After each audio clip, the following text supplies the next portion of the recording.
안녕하십니까. 하루의 경제 주식 마무리 경주마 이재용입니다. 오늘 하루는 어떠셨습니까? 우리 코스피, 코스닥 다 조금 떨어지면서 장을 마감했는데 이건 뭐 떨어졌다 올랐다의 그런 분위기가 아니고 그냥 관망이다 이렇게 한마디로 평가할 수가 있을 것 같습니다. 지금 이런 관망장 속에서 우리는 어떤 대비책을 세워야 되는지 어떻게 장을 좀 가지고 가야 되는지 오늘 경주마에서 분석하고 준비하고 해보겠습니다. 오늘 함께 달려주실 기수 여러분들을 소개해 드리죠. 복잡한 매크로 경제 그리고 내 계좌와의 상관관계를 확실하게 풀어줄 분입니다. 쉽고 재미있게 풀어주는 정광우 경제 크리에이터입니다. 어서 오세요. 네, 안녕하십니까. 최근 금리다, 인플레이션이다 이야기 많으면서 주식 시장의 활기가 점점 좀 줄어들고 있는 모습인데 어서 빨리 좀 활기를 되찾았으면 하는 생각입니다. 예, 이번에는 시장의 트렌드를 중심으로 가치 있는 종목만을 콕콕 찍어서 여러분께 얘기해 주는 분입니다. 하이투자증권의 이영훈 부장님, 어서 오세요.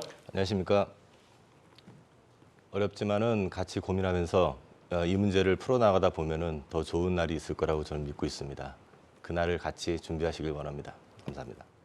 네, 오늘 또 특별한 분을 이 자리에 모셨습니다. 이제 매주 수요일에 이 자리에서 함께 여러분께 좋은 얘기 해주실 텐데요.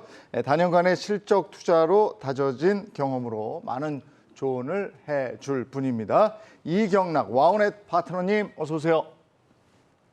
네, 안녕하세요. 이경락입니다. 처음 방송 출연했는데 네. 좀 낯설어요. 네. 원래 제가 한국경제 10년차 파트너인데 네. 되게 낯선데도 뭐이 시간에 출연할 리가 없었거든요. 네. 근데 여러분들이 궁금해하는 내용들 그리고 지금 주식시장이 너무 답답해가지고 고민들이 참 많을 거예요. 네. 뭐 때려쳐야 된다 이런 분들도 계시는데 그 고민들 함께 해결해 나가는 그런 시간들 가져보도록 하겠습니다. 네, 잘 오셨습니다. 예. 대내외 변수가 요즘 너무 심한 장이라 네. 좋은 말씀 해주시리라고 기대하겠습니다. 데일리 이슈 세 가지로 정리를 해놨습니다. 데일리 이슈부터 하나하나 가도록 하죠. 첫 번째 이슈는요. 가지고 계십니까? 카카오 관련 얘기를 하려고 합니다. 지난해에 카카오 그룹 관련주 국민 주식이다 이런 별명을 가지고 있을 정도인데 지금은 국민 애물단지 이 정도로 밑으로 내려와 있습니다. 시총 34조가 증발한 상황. 이거 어떻게 된 일입니까? 네, 말씀해 주신 대로 지금 카카오뿐만이 아니라요. 카카오 이름을 달고 있는 그룹주들 전체적으로 좋지가 않습니다. 네. 그래서 합산해서 보았을 때 시가총액이 얼마 전에 비해서 거의 한 40% 정도까지 하락을 해 있는 상황입니다. 그러다 보니까는 이 주식들에 대해 가지고 답답함을 아마도 많이 느끼실 것 같은데 가장 이제 대장이라고 할 수 있는 카카오 이야기를 드리자면 사실 저희가 이런 플랫폼 기업들 그리고 성장주를 다룰 때에 일반적으로 생각하시기에는 미래 가치에 대해 가지고서 굉장히 초점을 맞춰야 된다라고 보시겠지만 현실적으로 이 주식들이 움직이는 거를 바라봤을 때에는 시장에서 평가하는 것은 이익에 대해 가지고서 굉장히 민감하게 움직입니다. 그래서 이익이 결국에는 시장에서 예상하는 것 대비해 가지고서 좀 잘 나와야 한다. 그 점이 우선이다라는 거 말씀드리고 싶고요. 그러기 위해서는 작년부터 비용이 굉장히 많이 증가를 했습니다. 특히 작년 하반기 경우에는 영업비용 증가율이 60%대 정도로 높게 나왔습니다. 이번에 실적이 나온 거는 이제 30%대로 다시 낮아졌는데요. 이 부분이 시장이 좀 안도감을 느낄 수 있을 정도로 하향 안정화되는 모습이 한두 분기 정도 더 나와준다면은 아마 카카오에 대해 가지고서 다시금 관심을 가지지 않을까 생각을 합니다. 아니 그룹주는 다 같이 움직인다. 뭐 이렇게 봐도 어쩜 그렇게 한결같이 다 이렇게 곤두박질을 치는지 이유가 뭐라고 생각하십니까? 일단 카카오 그룹 같은 경우는 이제 그 분할 상장, 그러니까 쪼개가지고 네. 다시 상장을 하면서 좀 문제 이슈가 좀 많이 됐었던 부분도 있고요.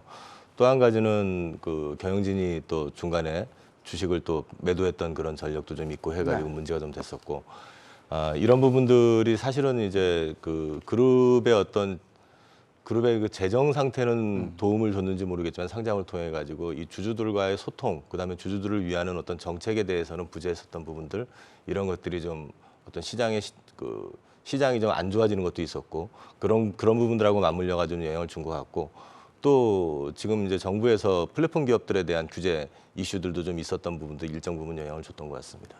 그리고 또 있잖아요. 실적 저조는 물론이고 이 주식은 미래를 반영하는 건데 이게 성장에 대한 기대감이 지금 사라진 겁니까? 어떻게 되는 겁니까? 뭐 사라지질 않았을 거예요. 네. 모든 길은 카카오로 통한다, 깨톡으로 통한다 이렇게 얘기하니까. 근데 비단 카카오만 떨어진 건 아니잖아요. 네. 미국의 구글, 예. 뭐 아마존, 넷플릭스, 창시 개명한 메타 예. 다 떨어졌어요. 네. 네이버도 떨어지고. 네. 과연 이것이 실적 때문에 떨어졌다? 그렇게 보이지는 않는 것 같고 저는 개인적으로 금리 인상 시기에 이 빅테크 플랫폼 관련된 기업들에 대한 투자 매력도가 현저하게 떨어진 것이 원인이다. 그럼 금리 인상 폭이 상반기에는 클 수밖에 없다. 빅스텝이다. 다 우리끼리 생각하잖아요. 네. 하반기로 넘어가면서 점진적으로 완화적인 금리 인상 스탠스를 유지할 경우에는 카카오도 반등이 나올 수 있다. 네. 이렇게 보고 있어요.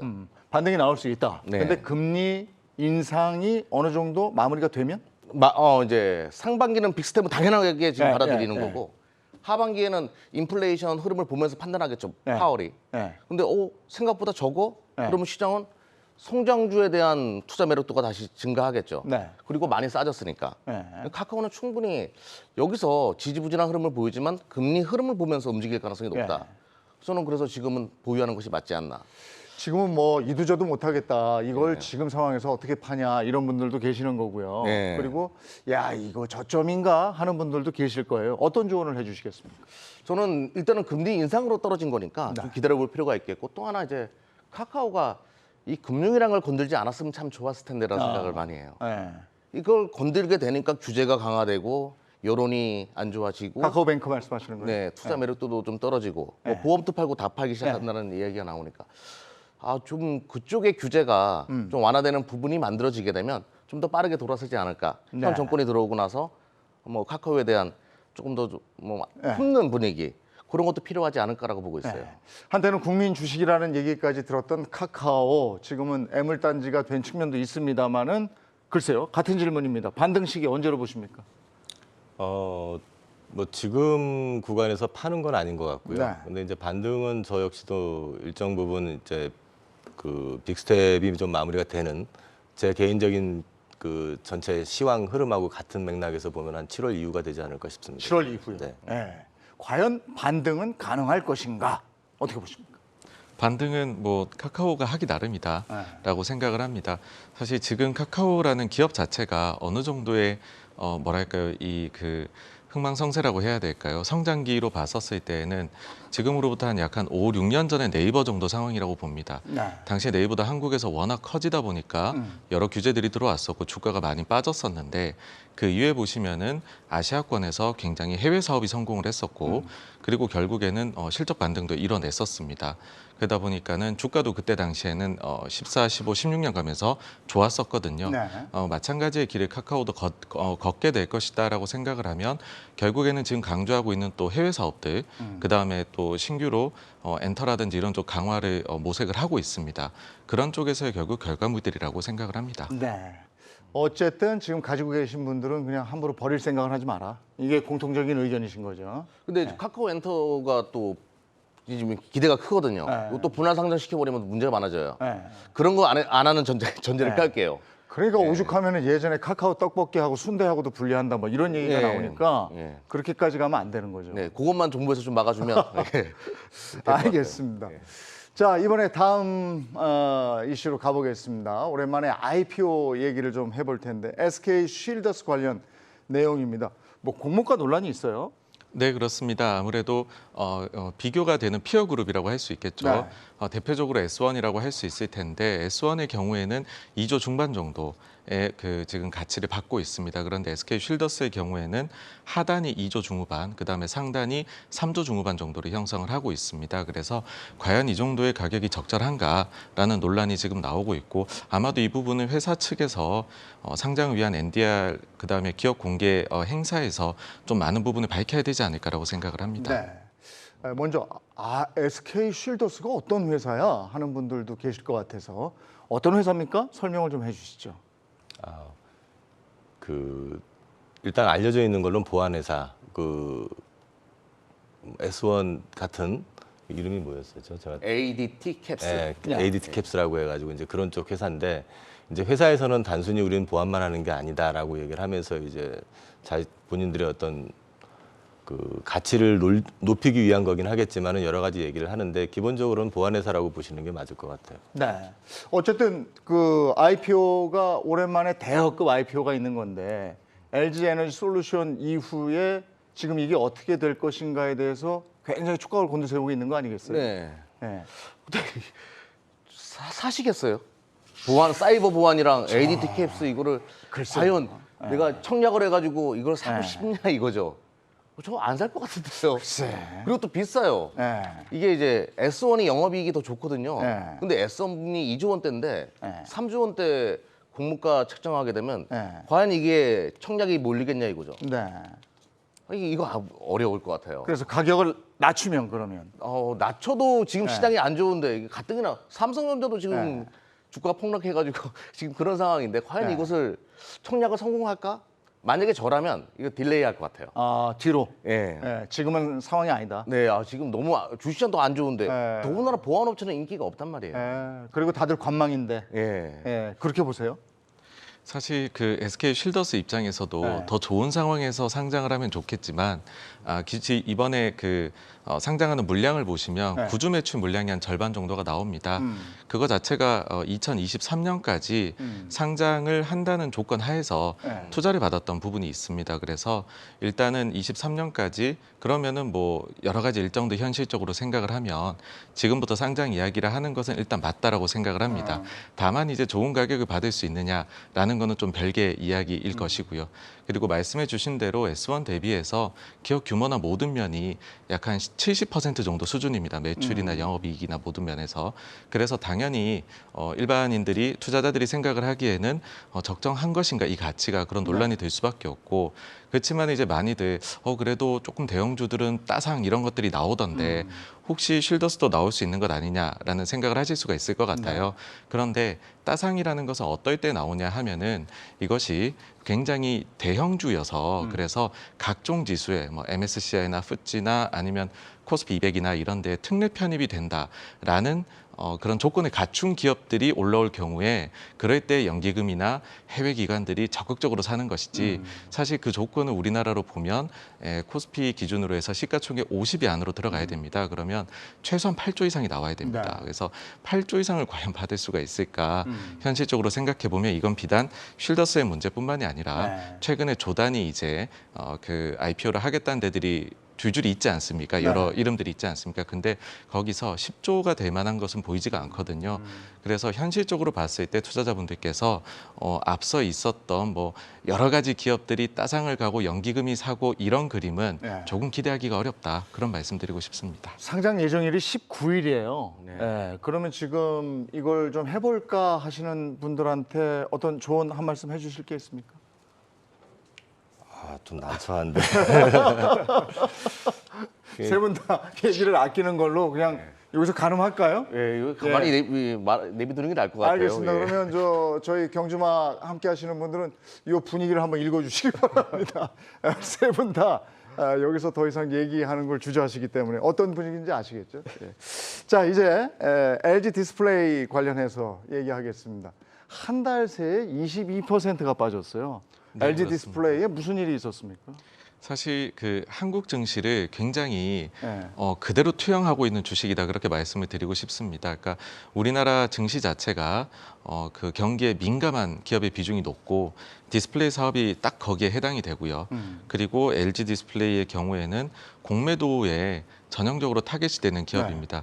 사실 해외 투자자들의 경우에 한국에서 공매도 대부분이 해외 투자자가 하고 있거든요. 근데 해외 투자자들이 볼 때 거의 뭐 이거는 그 뭐 파블로프의 개라고 해야 될까요? 조건 반사적으로 공매도를 할 때 LG 디스플레이를 많이 합니다.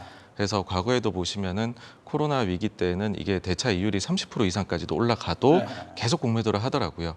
그래서 사실 이거는 공매도하고 계속 갈 수밖에 없는 것이고 결국에는 되돌려 주가를 세우기 위해서는 판가가 올라가야 되는 그거를 저희가 좀 확인을 해야 된다. 그렇게밖에는 말씀을 못 드릴 것 같습니다. 이게 떨어진다고 보니까 공매도 하는 거 아니에요? 일단 팔고 그 다음에 떨어지면 사는 거 아니에요, 그죠? 네, 그렇습니다. 공매도라는 게 그런 거잖아요. 네, 근데 네. 왜 LG 디스플레이는 이렇게 먹잇감이 되는 겁니까? LG 디스플레이가 최악의 상황에는 재무 구조를 봤었을 때에 네. 아마 대량의 증자나 이런 것들을 해야 되지 않겠느냐 그런 위험을 좀 외국인 쪽에 공매도 하는 쪽에서는 네. 가장 먼저 생각을 하는 그런 걸로 파악이 됩니다. 근데 우리가 그러면 주식 장에 참여할 때, 요 종목은 공매도의 타겟이 될 수 있겠구나 하고 판단할 수 있는 뭔가 기준이 있습니까? 일단은 LG 디스플레이를 왜 이렇게 안 좋게 보는가? 네. 그거는 저는 아주 간단하다고 봐요. 중국 업체들이 할 수 있으니까. 아, 경쟁구도 심하고. 예. 그리고 코로나 때 실적은 많이 좋았었어요. 근데 이게 이제 TV나 TV 쪽이죠. 예, 예. TV 쪽이 판매량이 워낙 좋다 보니까 실적 좋아지네. 그러면서 주가도 올라갔었죠. 근데 TV 한번 사놓고 우리 뭐 교체 주기 7년 8년 이렇잖아요. 이제 안 팔리겠네. 그런 생각을 안 할래 안 할 수가 없죠. 네. 그리고 엔데믹 시대가 열리게 되면 TV 뭐 누가 사겠습니까? 네. 밖에 다니기 시작하니까. 네. 당연히 실적은 악화될 수밖에 없겠네. 어. 이거죠. 그러면 이제 제가 이제 LG 디스플레이의 성장 모멘텀이 없는가 있어요. 그게 이제 펼쳐지면 주가는 올라갈 것 같은데 네, 뭡니까? 자율주행 시대가 열리게 되면 그렇지. 그 안에 자동차에. 디스플레이에서 다 네. 할 수 있잖아요. 예. 근데 너무 먼 얘기 아니에요. 지금 아니 또 세상이 바뀌면 또 금방 바뀌니까. 제발 금방 바뀌었으면 좋겠어요. 근데 뭐 2, 3년 안에는 해결될 것 같진 않고. 그러니까 일단은 공매도 세력들의 타겟이 될 수밖에 없는. 그런 근데 구조가 저는 됩니다. 생각이 그 디스플레이라는 것이 자동차에 보면 요즘에 앞에 보면 화잘난하거든요. 그렇죠. 근데 이걸 그렇게 디스플레이 회사가 만드는 거 아닙니까? 근데 LG전자가 아직도 그 시장에서 적자예요. LG 디스플레이가 거기서 무슨 큰 마진을 그래요. 깨기에는 아직까지는 먼 얘기가 아닌가 이런 네. 생각을 하는 거죠. 근데 이 와중에 네. 개인들은 이게 떨어졌다고 요즘에 사시는 분들이 있어요. 그럼 어떻게 해야 됩니까?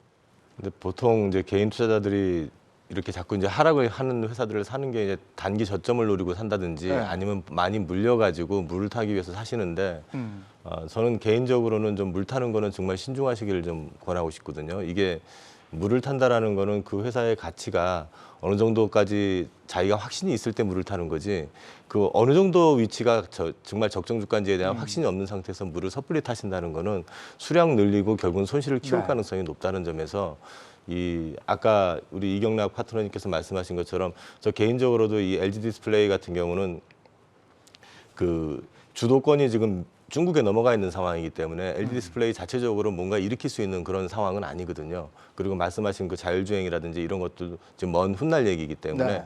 지금 시점에서는 사실 이걸 너무 적극적으로 편입하시는 거는 좀 좋지 않은 결과를 초래할 가능성이 높다라고 저는 생각하고 있습니다. 그러면 LG 디스플레이의 향후 전망도 좀 불투명하다 이렇게 보시는 겁니까? 어떻습니까? LG 디스플레이만 놓고 보면 향후 미래 전망 같은 거 저는 괜찮을 것도 같은데요. 디스플레이 자체가. 네, 아무래도 앞서 이제 말씀해 주신 대로 중국과의 경쟁에서 과연 어느 정도나 이제 제 역할을 해낼 수 있을까 그 점이 장기의 그림에서는 키이기 때문에 그러니까 어떤 면에서는 그런 게 있는 거죠. 본인이 스스로 이제 그 운명을 결정할 수 있다기보다는 주변 환경에 달려 있으니까 만약에 투자하신다면 그 점을 좀 면밀히 보셔야 되지 않을까 생각합니다. 그러니까 우리가 종목을 고를 때 요게 시장에서 그 얘기를 많이 했거든요. 가격 경쟁력이 있는 회사냐, 독보적인 회사냐 이런 걸 봐라 그랬는데 이런 몇 가지 회사들은 중국과의 경쟁에서 어떻게 보면 밀릴 수도 있고 그들이 해낼 수도 있으니까 이건 평가하기가 애매모호한 이런 기업들이 있고 그런데 투자할 땐 조심해라 이런 말씀이신가요? 그렇죠. 주식시장에서 가장 싫어하는 게 변수거든요. 네. 불확실성. 네. 중국 업체들이 침공해 오면 이거 가격 경쟁에서 이길 수가 없으니까요. 네. 우리 뭐 조선도 옛날에 그래서 힘들었잖아요. 그런 사례가 아닌가 싶어요. 이거는. 이게 이제 달리 얘기하면 이 종목은 아니지만 화장품 같은 거 네. 예, 대표적으로 이제 코로나19를 극복하고 나면 화장 다시 하고 이러면서 화장품 종목이 뜰 거다. 이건 누구나 얘기했거든요. 네. 근데 그렇게 안 가는 이유가 그런 겁니까? 그 브랜드 업체 같은 경우에는 굉장히 계산하기가 어렵죠. 중국의 로컬 업체들이 진짜 많이 지금 발생하고 있거든요. 근데 그 로컬 업체들이 어디다가 생산을 맡기냐면 우리 업체들한테 맡겨요. 네. 코스맥스나 뭐 코스메카 코리아. 그러니까 OEM, ODM 우리나라 업체한테 브랜드만 싹 바꿔가지고 출시해 버리니까 네. 변수가 많은 거죠. 야, 이거 과연 우리나라 업체들이 이 네. 중국 업체들과의 경쟁에서 살아남을 수 있을까? 이런 우려감이 있고 그 우려감은 불확실성이니까 투자하기가 어렵고 실적을 확인하고 들어가야 되겠다 이런 분위기도 있고요. 네. 그런 것도 있는 것으로 보여요. 지금. 아, 우리가 지금 저 내일 어린이날 앞두고 데일리 이슈가 좀 침울했거든요. 네. 분위기가 지금. 근데 다음 얘기도 이거 엔터 관련주 얘기할 건데요. 네. 예, 이제 이슈는 요거 세 가지로 정리를 한번 했고 네. 엔터 관련주 얘기를 할 건데 엔터 관련주도 지금 리오프닝 뭐 이렇게 해가지고 굉장히 소위 얘기해서 떴는데 지금 그렇지 않은 것 같아요. 네, 이거 왜 맞습니다. 그런 겁니까?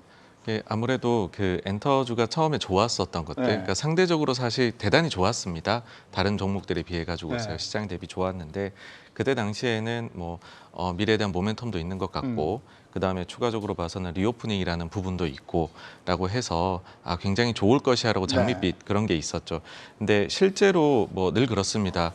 저희가 이제 루머에 사가지고서 뉴스에 팔라는 말처럼 실제로 이 상황이 닥치고 나면 그 뒤부터는 그래서 정말로 실적으로 얼마나 보여줄 수 있느냐 그 부분의 시장은 늘 확인하고 싶어하는 것 같습니다. 네. 그러다 보니까 뭐 어제부터 해가지고서 이제 엔터주들이 실적이 나오기 시작을 하더라고요. 네.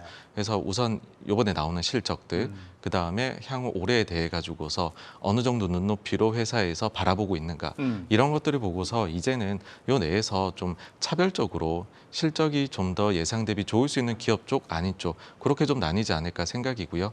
그리고 무엇보다도 사실 다른 게 살 게 없어서 샀던 측면도 있습니다. 근데 지금은 많이 가격이 내렸었던 그리고 최근에 좀 반등을 보이고 있는 초대형주들 그런 쪽으로 매수세들이 가다 보니까 엔터주뿐만이 아니라 다른 리오프닝 기대주들 아니면은 중소형주들 이런 쪽에서도 최근에는 조금 안 좋은 흐름이 나타나고 있는 걸로 보입니다. 그러니까 그때 이제 이제는 코로나를 극복하고 리오프닝 이제 된다. 이럴 때 기대감 때문에 엔터주도 올라갔잖아요. 이제 밖에서 공연도 하고 이러니까 사람들이 많이 갈 거야. 이랬었는데 정작 이제 야외에서 마스크를 벗는 시점이 되니까 엔터주는 거기서 끝나는 것인가. 그렇다면 그때 산 분들은 물린 채로 그냥 계속 있어야 되는가. 이거 어떻게 보십니까? 먼저 인플레이션 걱정이 크죠. 식품 가격도 치고 유가도 치니까 애들이 만약에 이제 나 BTS 공연 보러 갔다 올게 네. 아빠 그러면 뭐라 그러겠어요? 야 먹고 살기도 힘들어 죽겠는데. 그렇지. 그런 우려감이 있는 거예요, 사실은. 인플레이션의 그 속도가 과연 어떻게 정점을 찍었는가 안 찍었는가가 네. 또 관전 포인트일 것 같고. 그리고 또 하나는 이제 주가가 많이 올랐어요. 네. 사실은. 예. 당연히 오르니까 쉬는 건 당연한 거 아닌가. 네. 이런 것도 한번 생각을 해봐야 될 것 같고요. 뭐 잠시 후에 이제 이쪽에 대한 뭐 긍정적인 코멘트는 잠시 후에 또 설명드릴 텐데 아무튼 당연히 많이 올랐기 때문에 쉬는 것 건전한 조정이 아닐까 싶습니다, 저는. 네. 근데 이제 지금 말씀에 중요한 포인트가 하나 있는 게 엔터주라는 것은 먹고 살만 해야 그렇죠. 그 다음에 내가 여가를 즐기는 여유가 있는 건데 네. 지금 이제 돈이 막 풀렸던 상황이 마스크 벗는 상황과 같이 있었다면 네. 그게 날라오를 텐데 지금 돈을 다시 회수하는 상황에 마스크를 벗는단 말이죠. 그러니까 엔터주가 그렇게 날아가겠느냐 이런 말씀을 하신 것 같은데 네. 이런 분석 어떻게 보십니까? 뭐 충분히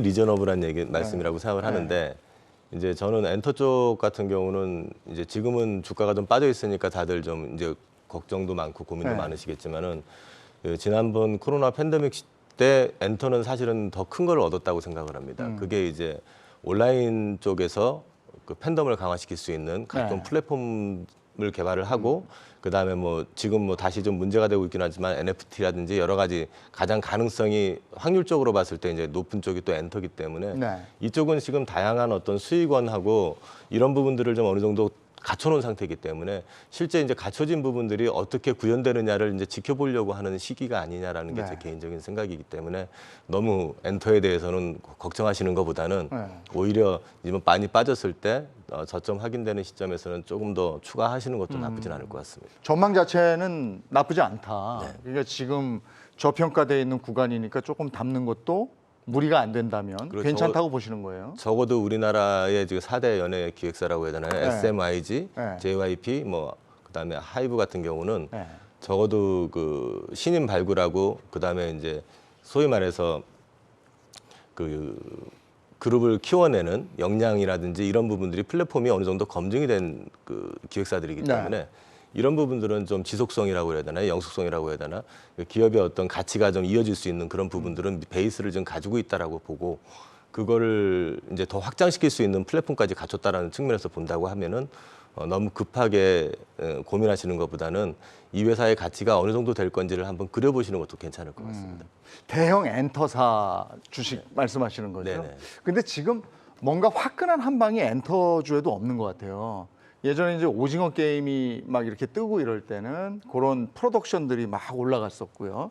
그다음에 이제 가수들이 새로 막 나오고 와 누가 좋아 이럴 때는 뭐 그런 주식이 올라가잖아요.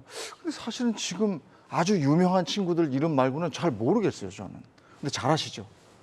그 사실 저희가 모를 수밖에 없습니다. 그 점은 저희가 흔히 대중성이라고 이야기를 하는데요. 예전에는 뭐 H.O.T가 나왔다, 엄청 인기가 있다라고 하면 보통 이제 그 10대, 20대들이 좋아하지 않습니까? 네. 근데 당시는 10대, 20대가 1년에 80만, 100만씩 태어났습니다. 그러니까 그들이 문화를 사실 이끌어 나가는 게 맞았었고요. 네. 지금은 너무 적게 태어나지 않습니까? 그래서 아무리 그들 사이에서 인기가 있어도 뭐 30, 40대 이상만 되어버려도 지금 누가 인기 있어? 그들이 과연 대중성을 가지고 인기가 있어? 이런 것들 자체를 거의 모를 수밖에 없습니다. 네. 그래서 저는 늘 드리는 말씀이 뭐 내가 좋아서 내가 듣기에 괜찮아서 그런 것들보다는 실제로 앨범 판매가 얼마나 잘 되고 있느냐. 그다음에 해외 팬덤이 예전하고 비해 많이 증가를 했습니다. 그래서 해외 쪽에서 과연 여러 플랫폼에서 어떤 평가를 받고 있느냐 그런 것들이 봐야 된다 보고요. 실은 지난 2년 동안 코로나 기간 동안에 뭐 나갈 수가 없습니다. 그래서 그 사이에 유튜브나 여러 가지들 통해 가지고서 특히 우리나라 아티스트들이 거기에 강합니다. 그 채널들에서. 네. 그래서 저희가 지금 눈으로 확인이 안 되는 것뿐이지. 그러니까는 리오프닝이 이제 되기 시작했으니까 공연장이나 이런 거 꽉 채우는 거를 아직까지는 BTS나 트와이스 정도밖에 못 봤거든요. 네. 그렇지만 그 사이에 그 저희가 조금 덜 익숙한 이름에 그렇지만 해외에서 굉장히 인기가 많은 그런 아티스트들의 경우에도 팬덤 규모 자체가 지난 2년간 굉장히 커졌습니다. 그리고 그걸 우리는 이제 앞으로 계속해서 눈으로 목격하게 될 것이다. 저는 그렇게 말씀드리고 싶습니다. 이제는 앨범이 아니죠. 음원 차트 뭐 이렇게 가는 거죠. 예전에는 이제 우리는 판 예. 100만 장이 팔렸네, 200만 장이 팔렸네 이랬는데 이제는 또 그 정산하는 방법도 달라졌고. 그렇다면 엔터주 중에서 옥석을 가릴 수 있는 방법은 뭐가 있겠습니까? 일단은 저는 콘서트 쪽 수익이 가장 크니까 요번에 이제 리오프닝 시대 열리면서 콘서트를 빠르게 재개하는 쪽 네. 트와이스가 지금 눈에 제일 잘 보이더라고요. 그러니까 네. 주가가 덜 빠지는 것 같아요. 네. 스트레이 키즈라고 있거든요. 네. 뭐 되게 낯선 단어일 거예요. 아유, 저도, 예. 저도 말하면서도 낯설어요. 그쪽도 이제 공연을 많이 하고 특히 네. 대한민국 콘서트는 일본 쪽에서 돈이 됩니다. 네. 일본 쪽 공연이 트와이스가 많으니까 네. 트와이스가 있는 JYP가 아무래도 견조하지 않냐. 네. 그리고 이제 블랙핑크가 이제 또 곧 할 거예요. 네. 이 콘서트를 이게 앨범을 내면서 콘서트를 해줘야 되기 때문에 하반기는 이제 YG가 좀 네. YG 엔터가 좀 강할 가능성 이렇게 보고 있습니다. 개인적인 또 취향이 좀 들어가서 죄송합니다. 네. 근데 역시 한국 엔터 산업의 미래는 밝은 거 아니겠습니까? 그래서 지금 저점 매수 기회로 삼으세요. 부장님 그렇게 말씀하신 거 아니세요? 네, 맞습니다. 네. 지금 사실 글로벌로 봤을 때 우리나라 그 업체 중에서 세계 시장을 완벽하게 장악하고 있는 거는 제가 판단하기엔 반도체도 아니고 엔터입니다. 근데 이 시장을 이제 앞으로 어떻게 이끌어 나갈 것이냐 하는 부분은 이제 그 다음 부분에서 어떻게 진화를 할 것이냐가 네. 이제 그런 문제는 있지만 그거를 그 지금까지 해왔던 역량을 비춰봤을 때는 충분히 해나갈 수 있을 거라고 개인적으로 생각하고 있습니다. 네. 엔터주와 맞물려서 그 리오프닝 주식 얘기도 잠깐 좀 하고 가죠. 네. 아까 화장품 얘기도 잠깐 했었는데 네. 지금 리오프닝 주식도 관망을 그냥 하고 있는 것 같아요. 안 가요? 네, 그럴 수밖에 없죠. 네. 네, 지금 뭐 분위기가 이러다 보니까 인플레이션이죠 또. 네. 어딜 가? 예, 물가 올랐는데. 아, 그것도 먹고 살기 힘든데. 예, 그것도 아. 주가에 반영되는 건데. 네. 근데 저는 여기서 약간 소설 같은 얘기 좀 한번 해볼게요. 우리 이번에 그 오징어 게임이나 이런 거 전 세계를 강타했죠. BTS도 마찬가지로. 네. 그러면 한국에 가고 싶어하는 사람들이 정말 많을 거예요. 아, 그렇죠. 오고 싶어 하는 사람. 예, 내 방한 외국인 강하겠대. 네. 이 인바운드라고 하는데 네. 저는 대한민국 호텔, 카지노 이런 산업이 굉장히 성장 산업이 될 거라고 보고 있거든요. 예. 미국이나 뭐 독일, 유럽의 강대국들, 선진국들 보게 되면 네. 서비스 산업이 70% 이상이에요. 네. 부가가치에. 네. 대한민국 50% 조금 넘어갑니다. 네. 대한민국 선진국으로 바뀐다라고 하면 관광 산업은 같이 성장하는 거니까 요 호텔 비즈니스 산업, 요와 관련된 종목들은 중장기로 보셔도 될 것 같다는 생각이 들거든요.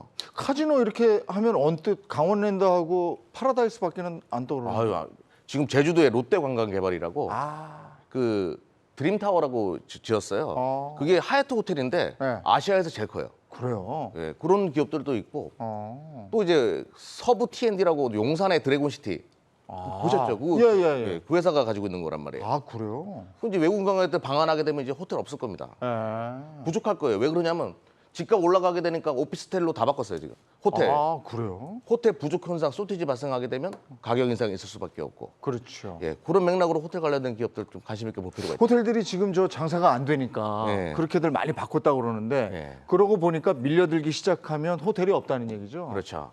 아, 이거는 저 타당하다고 보시는 거죠? 네, 그 어느 정도의 이제 그 뭐 말씀해 주셨을 때에 사실 지금 상황을 전부 오롯이 반영을 하고 있는 그런 부분이라고 말씀드리고 싶습니다. 그러니까 말씀해 주신 대로 진짜 그동안 너무 이제 호텔 쪽이 힘들다 보니까 오피스 쪽으로 전환된 데도 많고 또 오피스 쪽 가격이 또 좋기도 했었습니다.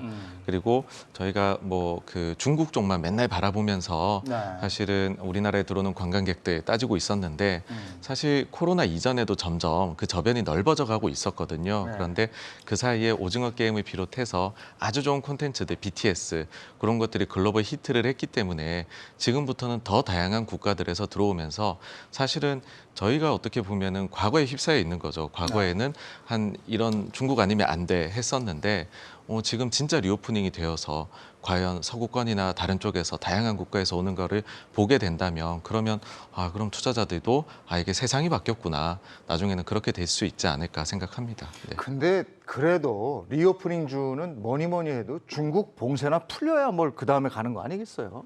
그러니까 이거 자체가 모멘텀이라고 봅니다. 네. 그러니까 저희가 딱 생각할 때 한국에 제일 영향을 많이 줄 수 있는 거 우리는 중국에 영향을 많이 받는데 중국이 지금 닫혀 있으니 영향 큰 것 아니야. 그러니까 그 점이 단기 센트에는 당연히 영향을 주지만 네. 뭐 만약에 장기 투자자이시라면 장기적으로 보면은 뭐 중국도 다른 서구 쪽 아니면 우리나라 이런 식으로 코로나가 결국은 진행되지 않을까, 위드 코로나로 가지 않을까 그렇게 해보면 투자의 시기에 달려 있는 것 같습니다. 모멘텀으로 보신다면 사실 지금 좀 위험해 보이실 거고 그게 아니라 더 장기로 보신다면 우리가 펀더멘털이 개선되고 있는데 그걸 보실 것 같아요. 하긴 중국이 봉쇄를 한다고 해도 천년만년 하겠습니까? 네, 그렇죠. 네. 우리 겪어봤잖아요. 오미크론 이거 길게 안 가더라고요. 글쎄, 근데 참 답답한 건 우리도 경험해 보니까 한번 확 돌아야 그게 끝나던데 네. 중국이라는 곳은 그렇게 하면 굉장히 위험하다 이렇게 생각하니까. 근데 상하이 봉쇄령 이후에 이게 이제 시진핑 정권이 10월 달에 임기 연장을 해야 돼요. 네. 인민 달래기를 해야 돼요, 지금. 아. 봉쇄 조치를 계속했다가는 이대로만 둘 수는 없다는 거잖아요. 이거 일어납니다. 네. 인민들 일어나요. 네. 그러기 위해서는 인민 달래기 전략이 필요하고 봉쇄령에 대한 조치도 점진적으로 완화할 가능성이 높다. 네. 그렇게 계산할 수밖에 없죠. 네. 그리고 전 세계도 마찬가지인데 네. 여기가 생산 기지잖아요, 중국이. 그렇죠. 그리고 여기가 공장인데 여기서 생산한 게 밖으로 자꾸 안 나가고 막 이러면 전 세계는 공급의 차질을 받는 거 아니겠습니까? 그러면 계속해서 물가 인상 압박이 되는 거 아니겠어요? 네, 그 점을 글로벌에서 제일 우려하고 있습니다. 네. 그래서 다들 상해에서 과연 언제쯤이면은 다시 오픈이 될 것인가 그런 점을 보고 있는데 실질적으로 지금 보시면은 확진자 숫자가 좀 내려오고 있고요. 상해 쪽에서. 그리고 상해에서 관리되고 있는 그러니까 격리를 시키고 있는 지역구 내에서만 지금 확진자가 최근에 나오고 있습니다. 네. 이거를 중국 쪽에서는 이 현상이 일어나고 나면 얼마 지나지 않아서 제한적으로 계속해서 봉쇄를 풀기 시작을 하거든요. 그래서 봉쇄로 봉쇄 해제로 점점점 나아가고 있다. 그렇게 중국 쪽 상황은 좀 보셔야 될 것 같습니다. 네. 글쎄 어떻게 보면 우리가 생각했던 것보다 빨리 풀릴 수도 있고 또 어떻게 보면 글쎄 뭐 예측은 불가능하겠지만 어떻게 보고 계십니까? 지금 이제 또 조금 다른 각도에서 말씀을 드리면 그 이제 상하이 쪽 그 봉쇄가 일어났던 이유 중에 하나는 또 약간 정치적인 이슈도 있는 거 아니냐라고 의심을 하고 있는 것도 있거든요. 그 마윈이 뭐 이제 루머였긴 했지만 그 구속됐다는 얘기도 나왔었던 게 이제 결국 상하이 방하고의 이제 또 그 정치적인 어떤 이슈 이런 것들까지 맞물려 가지고 지금 진행된 거라고 본다고 하면은 이 상하이 쪽의 봉쇄처럼 다른 지역은 그렇게까지 길게 가진 않을 것 같다. 그런 맥락에서 보면은 사실은 상하이 쪽 그 봉쇄 조치 이후 이제 해제가 이루어지기 시작하면은 자연스럽게 이제 중국도 좀 개방, 오픈하는 쪽으로 방향을 전환할 것 같습니다. 네. 아니 전 세계 증시가 지금 맥을 못 추고 있지만 우리 증시가 맥을 못 추는 이유 중에 가장 큰 것 중에 하나가 우리가 중국하고 한 묶음이니까 네. 그렇게 된다고 그러거든요. 네. 그러니까 이게 좀 풀려야 우리도 가는 거잖아요. 그 삼성전자 주가가 떨어지기 시작했던 그 시점이 그 TSMC 회장님이 네. 그 반도체 협회에 연설하셨어요 그날. 음. 근데 그때 뭐라고 말씀하셨냐면 스마트폰이랑 PC 그리고 가전 쪽에 중국 시장 전망을 읽을 수가 없다. 네. 불안하다. 네. 그때부터 반도체 관련된 종목이 다 내려왔거든요. 그만큼 이제 TSMC도 그래서 그때부터 내려온 것으로 파악을 하고 있는데 그게 셌던 것 같아요. 그만큼 대한민국 반도체 수출의 40%가 중국에서 네. 만들어지다 보니까 네. 그 중국이 어떻게 되냐 이거죠. 그래서 저는 근데 여기서 이제 그것 때문에 대한민국 증시가 또 더 안 좋았던 것도 사실인 것 글쎄 같고. 한 묶음이더라고요. 예. 네. 그래서 어떻게 될 것 같냐라고 했을 때 양해 때 리커창 총리가 5.5%의 중국 경제 성장률을 얘기했어요. 네. 그러기 위해서는 돈을 줘야 돼요. 국민들한테 보조금 지원. 푼다 이거죠. 푼다. 예. 네. 옛날에 트럼프 대통령이 그렇지. 예, 해결하기 위해서 돈부터 보냈던 것처럼 국민들한테 네. 그런 식의 강력한 드라이빙도 나올 수 있다 보거든요. 네. 그 정책 드라이빙이 2분기 때 한번 나온다라고 하면 시장 대한민국 증시도 뭐 나쁘지 않고 분위기도 살아날 수 있다 이렇게 보고 있죠. 그 정도가 나올 것 같습니까? 뭐 상황에 달려 있을 것 같습니다. 그러니까 중국 입장에서도 과연 이 코로나가 어느 정도로 사실 다른 지역에서는 이 정도 봉쇄를 하면 상황이 좀 종료가 되었었거든요. 그런데 상해 쪽은 솔직히 좀 오래 가고 있는 게 현실입니다. 그래서 이 부분이 좀 언제 되느냐에 따라서 과연 재정 정책이나 통화 정책에서 큰 칼을 꺼낼지 말지가 결정이 될 거다라고 예. 봅니다. 자 이제 미국으로 가겠습니다. 미국 FOMC 지금 발표가 내일 새벽이죠. 한 서너 시 정도 될 것 같은데 뭐 촉각을 다 곤두세우고 있습니다. 우리나라뿐이 아니고 전 세계가 주목하고 있는데 근데 이런 건 지금 시장에 어느 정도 반영돼 있는 거 아닙니까? 왜 이렇게 촉각을 곤두세우고 있는 겁니까? 솔직히 말씀을 드리면은 반영이 되었다라는 생각이 들다가도 네. 반영이 된 것인가 하는 생각이 들기도 합니다. 네. 이게 조금 시장마다 나눠져 있는데 이런 네. 말씀을 드린 이유가 현재 채권 시장의 경우에는 금리 인상에 대해서 이번에 50bp, 그다음 75, 네. 그다음에 50, 다음에 50 해서 이 정도면 사실 상당히 매파적으로 보고 있다라고 생각을 합니다. 그러니까 그전에는 좀 이제 낮았는데 지금은 충분히 높게 보고 있다라는 뜻인데요. 이러면 연말에는 3에서 3.25까지도 보고 있는 지금 미국의 연준에서 중립금리를 보통 2% 중반 정도로 보는데 네. 훨씬 높습니다. 그런데 그 주식시장은 과연 어떻게 지금 대비가 되어 있느냐라고 하면 주식시장에서 과연 이 정도로 높게 보고 있을까? 펀드 매니저 서베이 하는 게 있거든요. 그 네. 매달 BOFA에서 하는 게 있는데 그 결과를 봤었을 때는 채권 대비해서 아직까지는 눈높이가 낮습니다. 금리 낮게 보고 네. 있습니다. 경로를. 그러다 보니까 저희는 또 주식을 하는 입장에서 과연 이거에 다 반영이 되었다 보여야 되냐 아니냐. 사실 어쩔 수 없이 미국 쪽에서 이제 저희 휴일이고 가격이 움직이는 부분을 보는 수밖에는 없지 않을까. 아주 현실적인 말씀을 드릴 수밖에 없을 것 같습니다. 저는 그냥 이제 뭐 깊이 모르니까 쉽게 이해하는 게 주가의 변동이잖아요. 근데 어제 그제 미국 주가를 보니까 조금씩 올랐더라고요. 그래서 아 이게 크게 무서워하지 않는구나, 반영이 돼 있는구나 이렇게 생각을 했거든요. 그건 어떻게 생각하십니까? 사실 이제 지금 0.5 빅스텝밤 그 5월달에 0.5 프로포인트 죄송합니다. 0.5% 올리는 거는 뭐 기정사실화돼 있는데 이제 사실은 이제 그동안 빠졌던 것도 있고 그 투자자들 시각에서는 미국에서도 마찬가지로 이 이상은 안 나올 거라는 이제 기대감 그다음에 막상 이제 빅스텝을 밟고 나면은 연준이 지금 말하는 것처럼 세게 더 가지 않을 거라는 생각도 지금 하고 있는 것 같은데요. 네.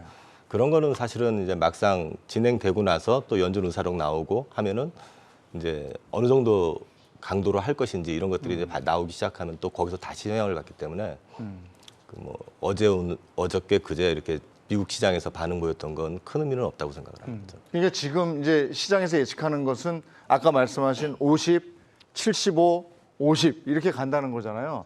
근데 발표할 때 그대로만 되면 시장의 충격은 없는 것이고 네. 만약에 50은 뭐 기정사실화 돼 있는데 계속해서 75, 75 간다 이러면 으악 또 이렇게 되는 겁니까? 변절자 파월. 예. 저는 이제 5월 변절자가 파월이 된 거는 다 아는 얘기잖아요. 네. 50bp, 75bp 다 아는 거고 양쪽 긴축 다 아는 거예요. 네. 시장에서 예상했던 부분인데 그러면 파월은 왜 변절자가 될 수밖에 없었냐 이거죠. 네.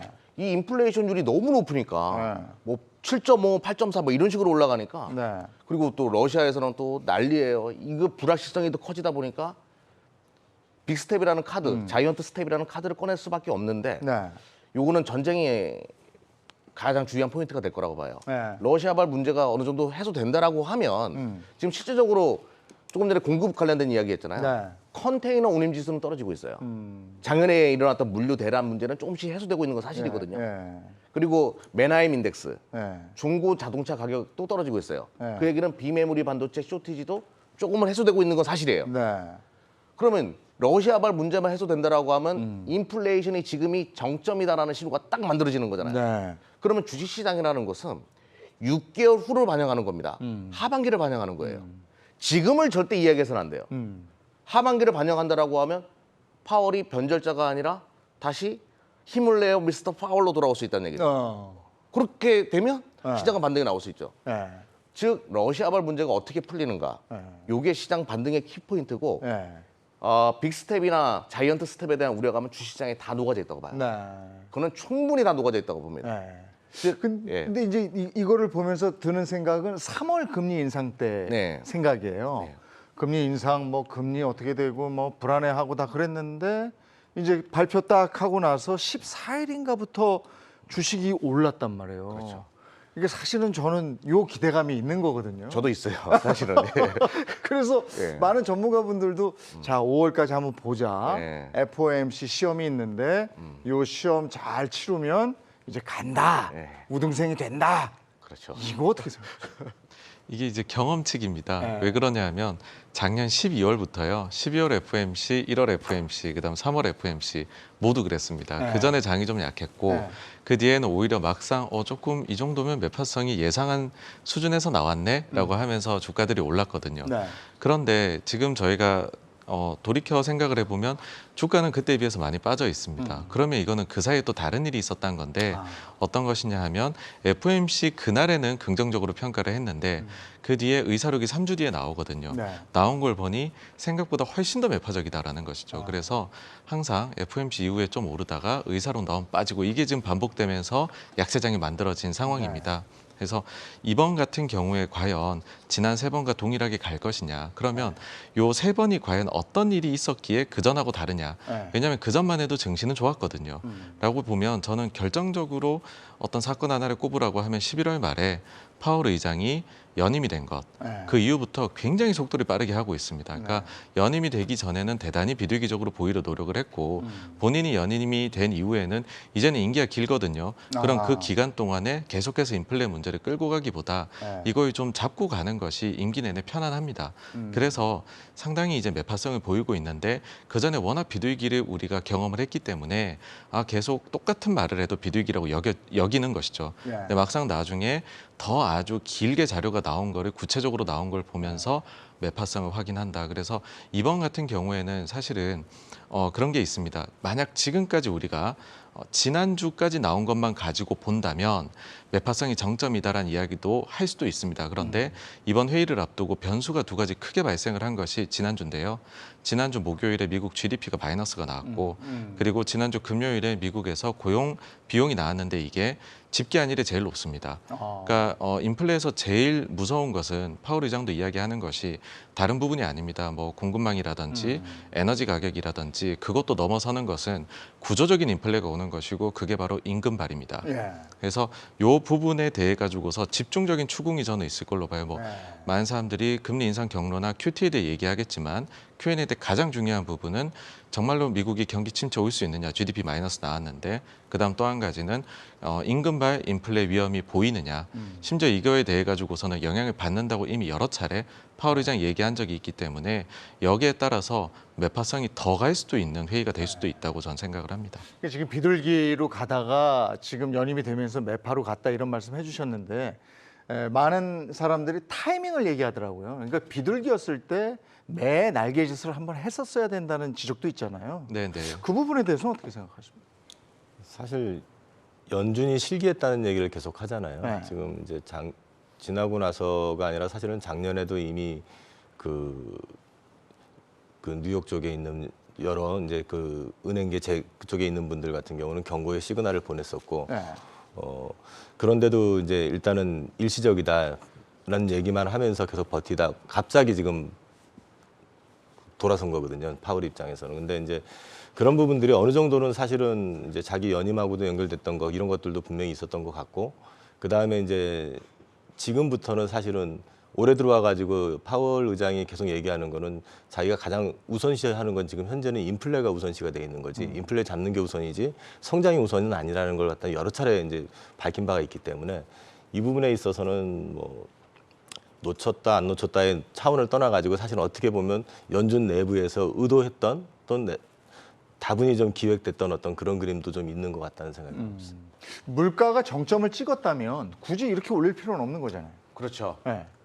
정점을 신었다는 신호가 나타나지 않죠. 좀 전에 이제 임금 말씀하셨잖아요. 네. 요거는 밑으로 못 빼는 거예요. 한번 올려놓으면 고정되는 거니까. 네. 그리고 좀 전에 말씀하실 때 파월이 완장 차고 나서 달라졌다. 네. 아저씨 너무 마음에 와닿았어요.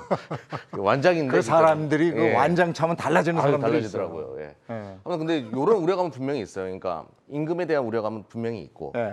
근데 저는 여기서 작은 티어 하나만 만들어지면 시장이 나아지겠지. 예. 요게 이제 러시아발 5월 9일 날 과연 어떤 결과가 만들어지는가. 지금 뭐 제가 가장 우려하는 건 그거거든요. 시장에서는 이런 그 지정학적 불확실성을 굉장히 두려워하니까 요게 어느 정도 해소된다라고 하면 일부 물가는 안정화되면서 네. 증시도 올라가면서 뭐 차후에 경기 네. 침체에 대한 부분은 차후에 이야기를 하겠죠. 네. 일단은 정점이 지났다는 신호만 만들어지면 된다고 네. 보고 있어요. 그러니까 불확실성에 대한 얘기는 뭐 저희 경주마에서 매일 하는 얘기라서 네. 불확실성이 거치는 시그널을 뭘로 판단하는 겁니까? 이 판단할 수 있기는 한 겁니까? 이 부분에 대해서 뭐 저희가 결국 보게 되면 미국의 인플레 숫자가 나오는 거 그걸 봐야 되는 건데 실은 말씀해 주신 대로 시장에서도 이거를 미리 알고 싶어 할 거지 않습니까? 그래서 선행 지표들이 개발된 게 여러 가지가 있습니다. 그게 앞서 말씀해 주신 가령 미국의 중고차 지수, 맨하임 인덱스가 보통 네. CPI의 중고차 지수를 두 달 정도 앞서 나가거든요. 뭐 그런 걸 본다든지 아니면은 뭐 SCFI 지수를 보고서 이 부분에서 좀 비용이 운임이 빠지면은 도움이 되지 않겠느냐 그런 것들을 보고 추가적으로 하나 더 말씀을 드리자면은 ISM 제조업 지수에서 물가 지수가 있습니다. 그 부분이 약 한 3에서 5개월 정도 선행하는 걸로 나오는데 근데 문제는 이게 아마 전쟁 때문인 걸로 보이는데 내려가고 있었어요. 이 부분이 살짝 내려가고 있다가 최근에 다시 반등을 해버립니다. 네.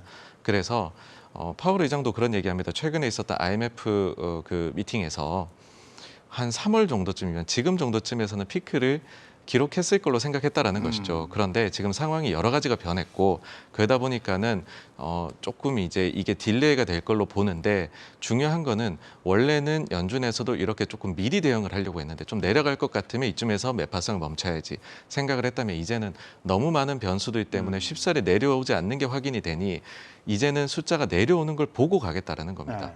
그러니까 이게 선행적으로 가겠다 해서 후행적으로 가겠다로 바뀌었기 때문에 그 시기가 매파성을 걷는 시기 자체는 생각보다는 늦어질 것 같다고 아니 봅니다. 자꾸 뭐가 바뀌니까 상황도 바뀌고 얘기도 바뀌고 바뀌니까요. 근데 이 부장님은 지난번에 나오셨을 때 네. 7월에 한번 간다 이렇게 얘기하셨어요. 지금도 그 입장은 변함이 없습니다. 네, 지금도 뭐 그대로 생각을 하고 있고 포트도 거기에 맞춰가지고 지금 네. 대응을 하고 있는데 일단 빅스텝 밟는 거는 5, 6, 7 뭐 다 인지하고 있는 상황이고 네. 근데 이제 그렇게 될 경우에 그 금리 기준금리가 2%대까지 올라가게 되거든요. 그 2% 초반까지 올라가게 되는데 그 이후부터는 이제 빅스텝이 아니라 베이비 스텝을 밟아 나가면서 연말까지 간다고 해도 아마 3%까지는 올라갈 겁니다. 근데 제가 좀 주목하고 있는 거는 이 빅스텝을 2번 이상 3번째 밟는다고 했을 때 시장이 과연 그냥 그대로 그걸 받아들여 줄 수 있겠느냐 하는 부분들. 그 다음에 이제 또 아까 뭐 러시아 전쟁 이슈도 있었지만은 그 중간에 이미 저는 그 물가 지수라든지 이런 부분들은 정점을 찍었다고 보고 있거든요. 근데 이제 내려가는 속도가 말씀하신 것처럼 급하게 내려가지 않고 되게 완만할 가능성이 높기 때문에 그런 부분들까지 다 전체적으로 놓고 본다고 하면은 네. 저는 그 빅스텝을 3번 이상 찍기는 쉽지 않다라고 네, 저는 개인적으로 알겠습니다. 생각을 하고 있습니다. 네. 서머랠리가 된다면 그럼 주도주는 어떤 섹터가 되겠습니까? 저는 하반기에 이제 뜨거운 테마가 두 개가 뜰 거예요. 네. 그 메타버스 인터넷 메타. 혁명. 예. 네. 이거는 굉장히 큰 시각으로 다가올 거라 보거든요. 그리고 또 하나는 이제 자율주행. 지금 레벨 3는 그렇게 중요하진 않죠. 레벨 4 관련된 얘기들이 뜨겁게 달궈질 거라 보거든요. 네. 새로운 시대에 관련돼 가지고 이제 반도체나 비메모리 쪽에서 메모리나 비메모리 반도체 쪽에서 또 뭐 카메라나 기회가 온다. PCB나 이런 쪽은 여전히 뜨거울 거라 보고 있고요. 네. 이건 삼성전자도 나쁘지 않을 거라고 보는 거죠. 알겠습니다. 그리고 리오프닝 관련된 소비, 요 시즌도 대공황 이후에 보지 못했던 소비 시즌을 보게 될 겁니다. 알겠습니다. 자, 이제 오늘 새벽에 FOMC 발표에 의해서 불확실성이 어느 정도 잠재워질 것이냐, 아니면 또 새로운 공포가 올 것이냐, 내일 새벽입니다. 한번 유심히 보시고, 그리고 저희는 오늘까지 하고, 그러니까 다음 주 월요일에 뵈야 되겠네요. 내일 어린이날이라서 경주마는 달리지 않습니다. 다음 주 월요일에 불확실성이 좀 싹 거친 그런 장에서 여러분과 웃으면서 얘기를 나눴으면 하는 바람입니다. 성투하십시오. 고맙습니다.